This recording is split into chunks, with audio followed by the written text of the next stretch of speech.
राधे राधे। श्रीधाम वृंदावन की पावन धराधाम से आप सभी महत्वाकांक्षी लोगों का मैं हार्दिक हार्दिक स्वागत करता हूं। तो दोस्तों, इतनी सुबह सुबह मन में उत्साह लिए हुए आप इस जूम मीटिंग में उपस्थित है, तो इससे यह तय हो जाती है कि आप सभी लोग भविष्य के डायमंड थे।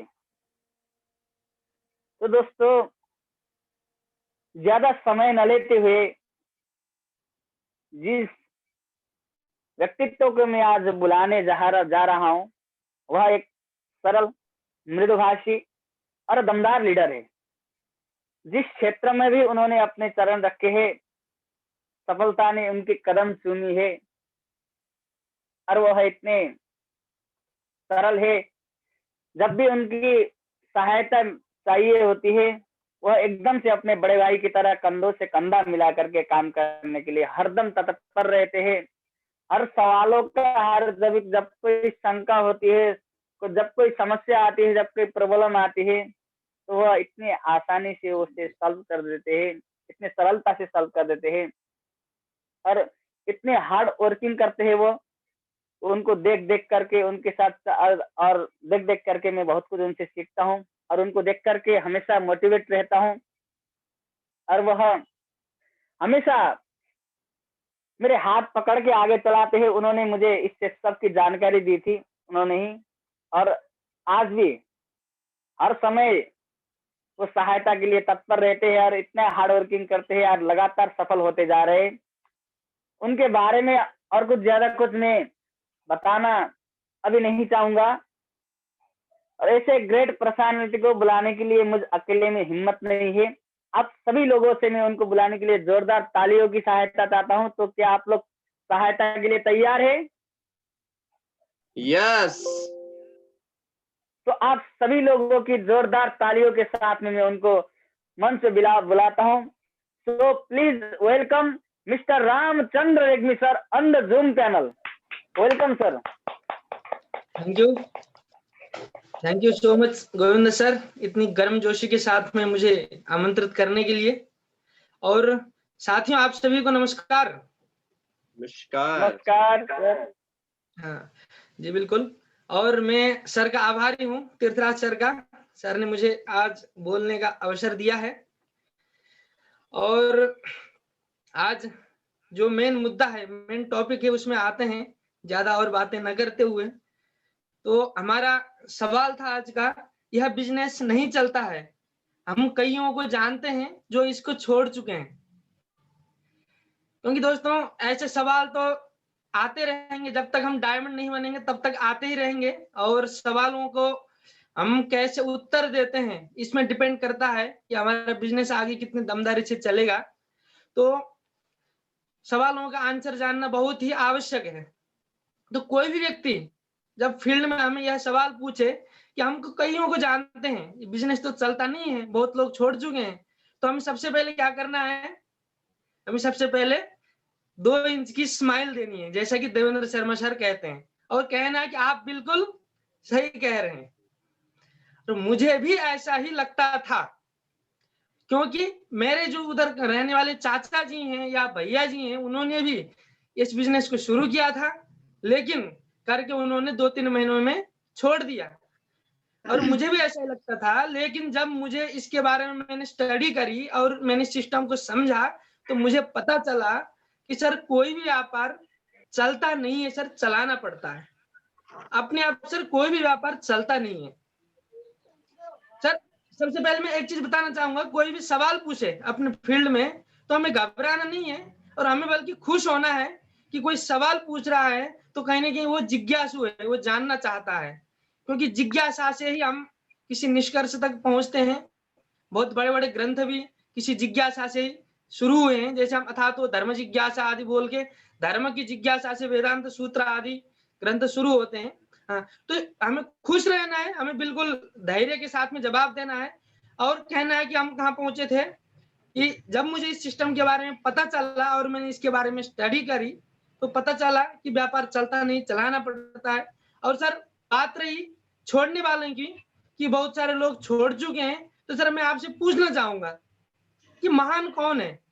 किसी काम को शुरू करके छोड़ने वाला व्यक्ति महान है या उसमें सफल होने वाला व्यक्ति महान है सर? उनसे हम पूछ सकते हैं, है ना? तो जाहिर सी बात है, जो व्यक्ति किसी काम शुरू करके उसमें सफलता पाया है वो व्यक्ति महान है। ऐसे भी सर आप बहुत सारे ऐसे लोगों को जानते होंगे अपने समाज में, स्कूल जाते हैं, पढ़ाई करते हैं और कॉलेज जाते हैं, आईएएस बनने की तैयारी करते हैं, एमबीबीएस डॉक्टर बनने की तैयारी करते हैं, आईआईटी इंजीनियर बनने की तैयारी करते हैं, लेकिन उनमें से कुछ चुनिंदा लोग ही सफल होते हैं और बहुत सारे अधिकतर लोग असफल हो जाते हैं। सर कारण क्या है? और सर आप किससे प्रेरणा लेना चाहेंगे? उन सफल लोगों से जिन्होंने किसी काम को शुरू करके वो सफलता की शिखर तक पहुंचे, उन लोगों से प्रेरणा लेना चाहेंगे, या जो नहीं कर पाए, जिन्हें शुरू किया लेकिन कुछ प्रॉब्लम्स आई होंगी, उनके कारण उन्होंने उस काम को छोड़ के दूसरे कार्य में लग गए, उन लोगों से प्रेरणा लेना चाहेंगे सर? सर मैं एक सोचिए, एक एग्जाम्पल के लिए, उदाहरण के लिए, आपका कोई बेटा हो और वो बनना चाहता हो आईएएस, तो उसको आप किसका उदाहरण देंगे? देखो तुम्हारे इन चाचा ने भी शुरू किया था, तुम्हारे भैया हैं, तुम्हारे फूफा हैं, उन्होंने भी आईएएस बनने के लिए तैयारी की थी, लेकिन वो बन नहीं पाए, इसलिए बेटे तुम स्कूल तो जा रहे हो, लेकिन आईएएस वाईएएस बनने की सपने देखना छोड़ दो। आईएएस कोई नहीं बनता, क्योंकि वो उदाहरण के लिए देखो ये लोग असफल हो गए हैं। आप ऐसा अपने बेटे को कहना चाहेंगे, या उन जो चुनिंदा लोग जो सफल हुए हैं उनकी प्रेरणा देकर, देखो उन्होंने मेहनत किया और आज की डेट में वो सफल है, इस लेवल पर है, बल्कि उन सफल लोगों की प्रेरणा देना चाहेंगे? बिल्कुल सर, आप बिल्कुल जो सफल व्यक्ति हैं उनकी प्रेरणा देना चाहेंगे, कदापि असफल लोगों की प्रेरणा नहीं देना चाहेंगे। सर जब कुछ छोटी मोटी नौकरी के लिए आप सफल व्यक्तियों को देखते हैं, तो जब बात आती है करोड़ों रुपए की, तो सर आप उन असफल लोगों के पीछे क्यों पड़ते हैं? असफल तो हैं, तो उन्हें हमें क्या देखना है? असफल तो बहुत सारे लोग हैं, आप सफल व्यक्ति को देखिए ना। ऐसे आपको मैं बहुत सारे लोग गिना सकता हूँ। हमारे सीनियर लीडर में आते हैं सत्यवीर सिंह सर, जो पहले जूस का ठेला लगाया करते थे, लेकिन उन्होंने मेहनत की, आज वो करोड़पति हैं, एक करोड़ रुपए के बंगले में रहते हैं।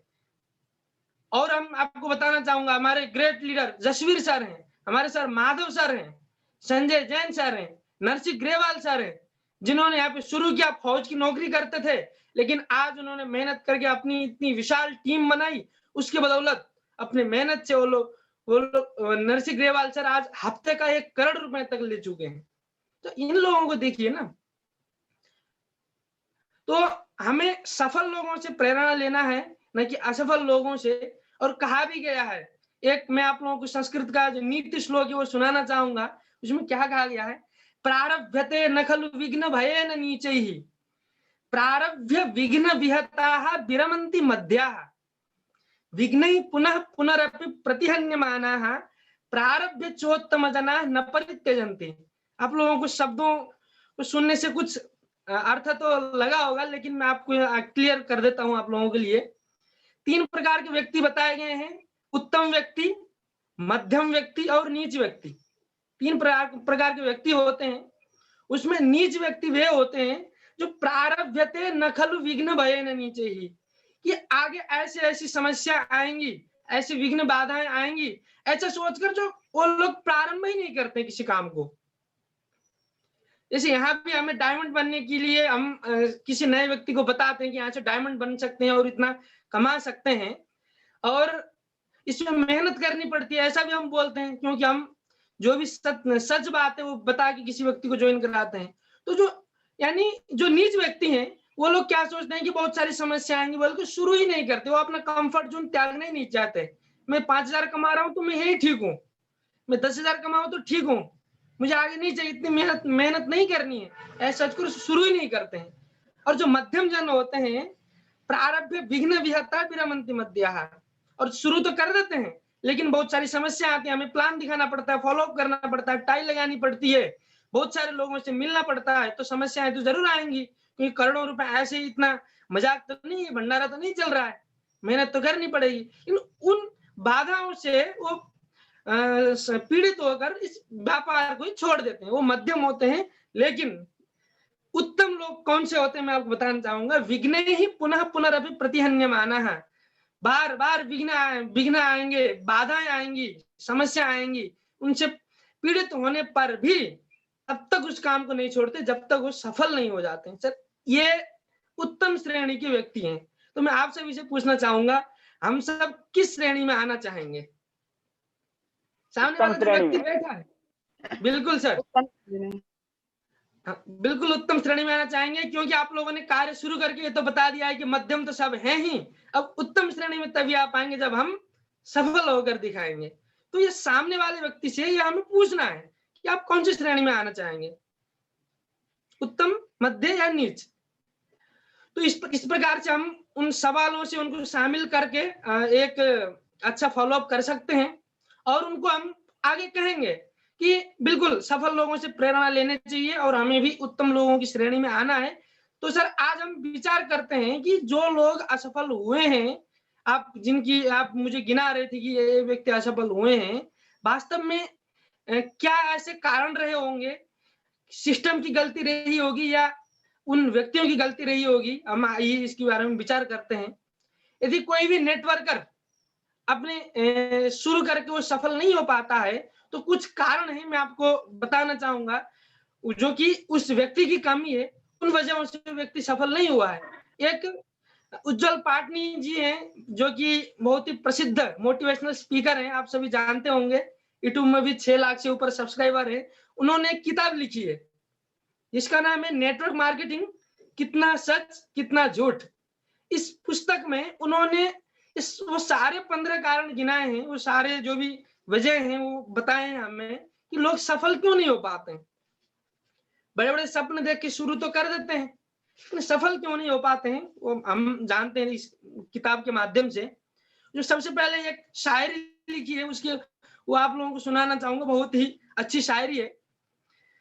लोग डूबते हैं तो समंदर को दोष देते हैं, मंजिलें ना मिले तो मुकद्दर को दोष देते हैं, खुद तो चलते नहीं संभल कर अक्सर, जब लगती है चोट तो पत्थर को दोष देते हैं। ऐसा ही होता है अधिकतर, क्योंकि लोग सफल तो हो नहीं पाते अपनी कमी के कारण, अपने आलस्यता के कारण, लेकिन जब सफल नहीं हो पाए तो दोष देते हैं कि ये नहीं, ये व्यापार तो ऐसा था, ये तो चलता नहीं है, बहुत सारे लोग किए हैं, होता नहीं है, हमने भी मेहनत करी है, इत्यादि बहुत सारे दोष दूसरों को देते हैं। और दोस्तों, ऐसे व्यक्ति किसी भी क्षेत्र में सफल नहीं हो पाएंगे। सिर्फ इस नेटवर्क मार्केटिंग व्यवसाय की बात नहीं है, जो अपनी गलती स्वीकार नहीं कर पाते हैं वो किसी भी क्षेत्र में सफल नहीं हो पाते, क्योंकि जब तक गलती स्वीकार नहीं करेंगे तब तक सुधारने की कोई गुंजाइश नहीं है। तो इसमें उज्जवल पाटनी जी पहला कारण गिनाते हैं, सबसे पहले कि नेटवर्कर व्यापार को गंभीरता से नहीं लेते। ये बहुत प्रमुख कारण है कि अधिकतर लोग नेटवर्क मार्केटिंग व्यवसाय को व्यवसाय नहीं समझते हैं। वो ऐसा समझते हैं यहाँ पे हमने आईडी लगा दी तो सफल होना तो तय है। उनको लगता है कि ये भंडारा चल रहा है, आईडी लगाने का मतलब बिना मेहनत करे ही पैसा आ जाएगा। लोगों को यह बात पचती नहीं है कि इतने कम पैसे में भी व्यापार शुरू हो सकता है, क्योंकि व्यापार तो करोड़ों लगा के शुरू होता है ना। 10,000 में कोई व्यापार शुरू होगा, बल्कि इस व्यापार को लोग हल्के में लेते हैं, व्यापार को व्यापार नहीं समझते। और एक बहुत ही प्रसिद्ध एक विश्व के अमीर व्यक्ति हैं, जो कि डोनाल्ड ट्रंप के बिजनेस पार्टनर रहे हैं, रॉबर्ट टी कियोसाकी, वो अपने 21वीं सदी का व्यवसाय इस किताब में लिखते हैं कि इस व्यापार को भी अन्य व्यापारों की तरह ही चलाना पड़ेगा। इसको हल्के में लेकर सामान्य तरीके से व्यापार चलने वाला नहीं है। हाँ, ये भगवान की कृपा है, हमारा सौभाग्य है कि हमें बिना इन्वेस्टमेंट किए भी व्यापार करने का, व्यापारी बनने का, बिजनेसमैन बनने का अवसर मिला, लेकिन करना तो पड़ेगा। जिस प्रकार से हम करोड़ों लगा के जिस अन्य व्यापारों को करते हैं लोग, वैसे इस व्यापार को भी गंभीरता से लेकर करना तो पड़ेगा। तो पहला कारण यह है कि वो लोग गंभीरता से नहीं लेते हैं, और दूसरा कारण है वो इस बिजनेस को अपना बिजनेस नहीं मानते हैं। जब तक व्यक्ति इस किसी भी काम को अपना काम नहीं मानता, तब तक वहां सफल हो ही नहीं सकता। बहुत सारे लोग इस व्यापार को अपलाइन का व्यापार मानते हैं। हम काम कर रहे हैं तो अपलाइन को फायदा हो रहा है ऐसा समझते हैं, और अपलाइन के लिए काम करते हैं। मतलब अपना नहीं समझेंगे तो जाहिर सी बात है अपलाइन का फायदा होगा।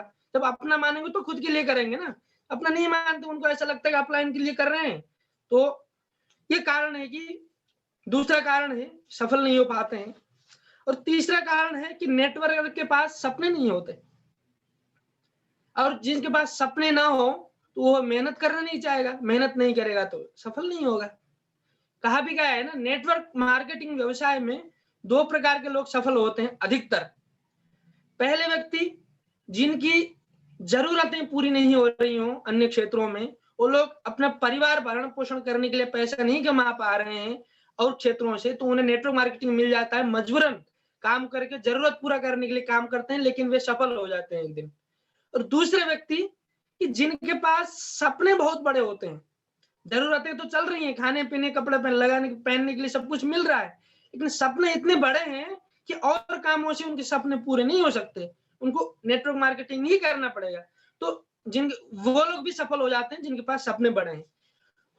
तो तीसरा कारण ये है कि सपने न होना भी एक वजह है जिसकी वजह से लोग सफल नहीं हो पाते हैं। चौथा कारण इन्होंने गिनाया है, वो अपने मन के भीतर शर्म महसूस करते हैं।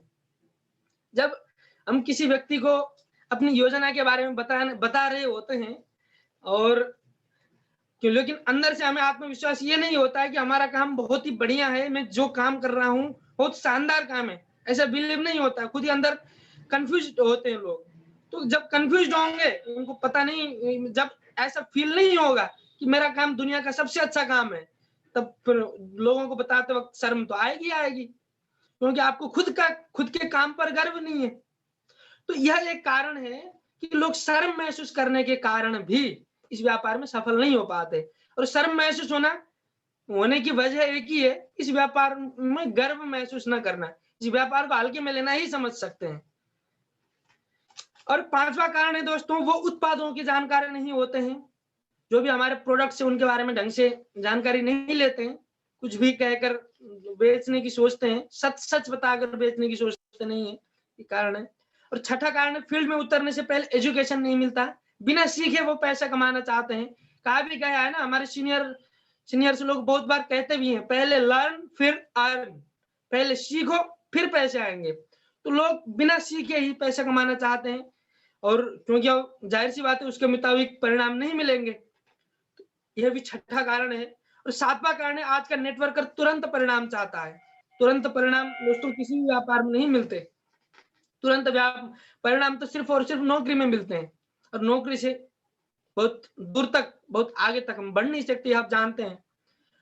और आठवां कारण है, वो मन के भीतर 2 विचार लेकर चलते हैं, वो कंफ्यूज रहते हैं कि सफल हो भी पाऊंगा नहीं हो पाऊंगा। जब किसी सामने व्यक्ति के पास जाते हैं और खुद ही को शंका है कि व्यापार चलेगा नहीं चलेगा, तो कैसे सामने वाले को लगेगा कि हाँ ये व्यापार बढ़िया है, क्योंकि अपने अंदर 2 विचार नहीं रखने दोस्तों।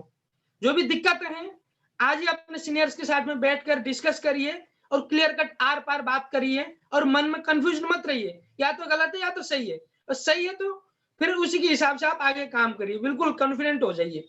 तो मन में 2 विचार नहीं रखने हैं, ये भी कारण है।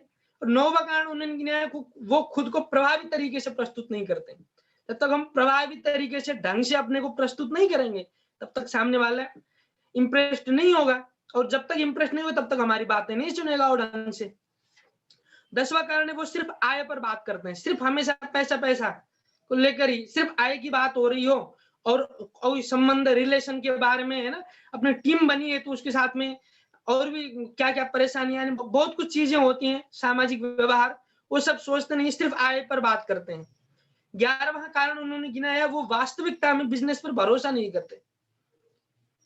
दिखावे के लिए तो हाँ है, बिजनेस है, कितना कमाया जा सकता है, बहुत कुछ है, लेकिन जब वास्तविकता में वो खुद को अपने अंदर से विश्वास नहीं होता, भरोसा नहीं होता इस बिजनेस में। और 12वां कारण उन्होंने गिनाया, वह हमेशा नई नई कंपनी की तलाश में रहते हैं। इस व्यापार में कुछ 2 महीने एक कंपनी में लगा दिए और उसमें काम नहीं कर पाए कुछ वजहों से, तो फिर वो दूसरी कंपनी में जाते, चलो कंपनी में कमी है, इस कंपनी में तो चेक ही नहीं आते, और दूसरी कंपनी में जाते हैं। और चेक कब आएगा, सेल्स ही नहीं होंगे तो चेक कैसे आएगा। यदि बिना सेल्स की कंपनी चेक देने लग गई तो कंपनी तो एक दिन नहीं लेगा कंपनी को लूट जाने में, और फिर कंपनी तो बिना पैसे का रह ही नहीं सकती, फिर ऐसा सिस्टम चल नहीं सकता। और 13वां कारण इन्होंने गिनाया, वो तकनीकी जानकारी में यकीन नहीं रखते, वो पूरी नॉलेज नहीं लेते हैं, क्योंकि तकनीकी बहुत सारी चीजें भी हमें जाननी होती हैं, चाहे आईडी बनाना, आईडी ग्रीन करवाना, मेल करना इत्यादि बहुत सारी चीजें होती हैं। और वो जरूरत से ज्यादा वादे करते हैं। जब भी किसी सामने व्यक्ति किसी को प्लान दिखा रहे होते हैं तो ऐसे ऐसे वादे करते हैं जो कभी पूरे हो ही नहीं सकते। आप बस ज्वाइन करो सर, पैसे तो यूं आएंगे, पानी की तरह पैसे आएंगे। ये कैसे होगा? सिर्फ ज्वाइन करने से कभी पैसे आते हैं? बिल्कुल नहीं। तो क्योंकि जरूरत से ज्यादा वादे कर देते हैं और आने वाले 10 या 15 दिन में सामने वाले को पता तो लगना ही है आईडी लगने के बाद में कि पैसे नहीं आ रहे हैं, तो फिर संबंध खराब होते हैं। संबंध खराब होते हैं तो व्यापार आगे चल नहीं पाता है। और 15वां कारण इन्होंने गिनाया है, अफवाहों पर ध्यान देते हैं। बहुत सारे लोगों की वजह ये भी है सब कंपनी छोड़ने में या सफल न होने में कि अफवाहों पर ध्यान देते हैं। उन्होंने क्या तथ्य क्या है, सबूत क्या है, इसमें जाते नहीं हो। बस किसी ने कुछ कह दिया तो बस वही सही है। कंपनी के बारे में कुछ भी कह दिया, नहीं ये सब तो फ्रॉड है, तो मान लेते हैं वो। अपने मन को भी इतना लचीला भी मत बनाइए, अपने दिमाग को इतना लचीला भी मत बनाइए कि कोई कुछ भी आगे कह दे और आप मानने लग जाए और उसी तरीके से व्यवहार करने लग जाए। चाहे 10 या हजारों लोग भी क्यों ना कहें, जब तक आपको सबूत तथ्य नहीं मिलते तब तक ऐसे इतनी जल्दी हमें किसी बात पर विश्वास नहीं करना चाहिए। अफवाह तो बहुत सारे होते हैं। तो ये कारण थे उज्जवल पाटनी सर के हिसाब से। और वास्तविकता में भी यही कारण है अधिकतर कि लोग सफल नहीं हो पाते हैं और असफल होते हैं। और यह कारण कंपनी के कारण नहीं है, कंपनी की कमियां नहीं है। सारी कमियां उस इंडिविजुअल पर्सन की कमियां हैं जो उसमें काम कर रहा है। और कमी यदि कोई एक्सेप्ट करे कि ये मेरी कमी है तो उसको हम सुधार भी सकते हैं। बहुत सारे तरीके भी हैं उन कमियों को दूर कर कर हम आगे इस व्यापार में बढ़े। तो सर मैं आपको बताना चाहूंगा जो सामने वाला व्यक्ति है कि ये सारी कमियां हैं, जो भी असफल लोग हुए हैं अपने अपनी कमियों की वजह से हुए हैं। और लेकिन सर आपने खुद ही कहा था पहले कि मैं उत्तम श्रेणी में आना चाहूंगा, तो सर बधाई हो, आप उत्तम श्रेणी में आना चाहेंगे। पहले मध्यम श्रेणी में रहिए, शुरुआत करिए काम की और सफल होकर उत्तम श्रेणी में पहुंचकर हम दिखाएंगे सर। बल्कि हाथ मिलाइए और उनकी ज्वाइनिंग करवाइए। तो ऐसे हम आगे कर सकते हैं। इस जो भी सवाल था हमारा, कई लोग छोड़ के चले जाते हैं, इस सवाल का इस प्रकार हम आंसर दे सकते हैं प्रमाण के साथ में, तथ्यों के साथ में। और आज मुझे 2 सवाल मिले हैं, समय तो एक सवाल में ही लगभग 45 हो गया है, तो मैं बस 2 मिनट में दूसरे सवाल का भी आंसर दे देता हूँ। हमारा दूसरा सवाल था, हमारे बच्चे छोटे हैं। कोई व्यक्ति यदि आपको कहता है मैं करना तो चाहता हूँ लेकिन बच्चे छोटे हैं, उनको छोड़कर मैं कैसे फील्ड में जा सकता हूँ, तो उनको बस सिर्फ एक ही बात कहनी है, बिल्कुल आप सही कह रहे हैं, बच्चों के बारे में सोचना ये आपकी खासियत है और हमारी जिम्मेदारी भी है कि अपने बच्चों के विषय में सोचे, उनके भविष्य के बारे में सोचे।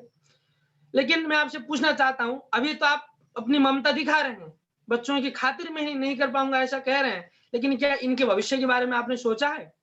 ये जब बड़े होंगे, 5 साल के होंगे, है ना, 5 साल से पहले जब 2-3 साल के होंगे, कैसे खिलौने से ये लोग खेलेंगे, ये लोग कैसे कपड़े पहनेंगे, कैसी जगह पे रहेंगे, एसी वाले मकान में रहेंगे या पंखे वाले मकान में रहेंगे, ये लोग कैसे स्कूल में पढ़ेंगे और उनका भविष्य क्या होगा, इस विषय में आपने कभी सोचा है?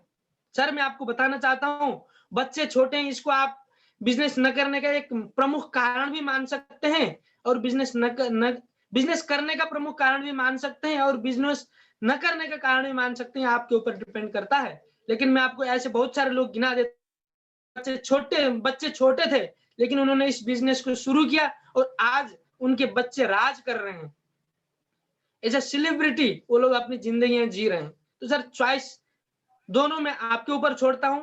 आप एक तो ये चॉइस ले सकते हैं कि आपके बच्चे आने वाले 5 साल के बाद में, आने वाले 6 साल के बाद में वो लोग एज ए सेलिब्रिटी अपनी जिंदगी जिए, एक तो यह ऑप्शन है। दूसरा ऑप्शन यह है कि आप आज अपने बच्चों को ही समय दें, इस बिजनेस में समय न दें और पूरी जिंदगी 10-15 हजार, 20 हजार, 25 हजार में कंप्रोमाइज करते हुए अपने बच्चों को ऐसी जिंदगी प्रदान करें। तो दोनों चॉइस आपके हाथ में, निर्णय आपको लेना है। यदि आप निर्णय ये लेते हैं बिजनेस ज्वाइन करके बच्चों को राजा महाराजाओं की तरह भविष्य देना चाहते हैं, तो सर बधाई हो, आप आइए, बोल के हाथ मिलाएं और उनकी ज्वाइनिंग करवाएं और इस प्रकार हम इस क्वेश्चन का भी आंसर दे सकते हैं। तो धन्यवाद। मेरे आज 2 ही सवाल थे, जितना हो पाया मेरी तरफ से, जो मेरी मति है, यथामति मैंने इसके बारे में बताया। जो अच्छी बातें हैं वो सब आप रखिएगा और जो बुरी बातें हैं उसको आप यहीं छोड़ के जाइए। यही करके कहते हुए मैं अपनी वाणी को विराम देता हूँ। धन्यवाद।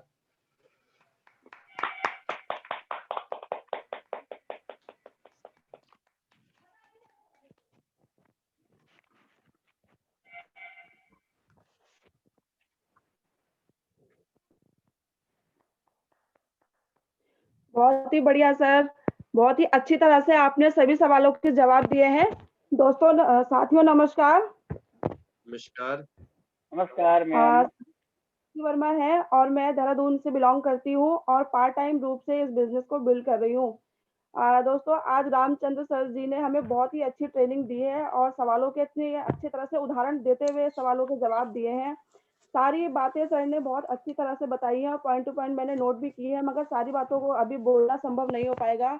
दोस्तों, तो मैं सिर्फ इतना ही कहना चाहूंगी, सर ने जो 3 श्रेणी बताई है, नीच श्रेणी और मध्यम श्रेणी और उत्तम श्रेणी।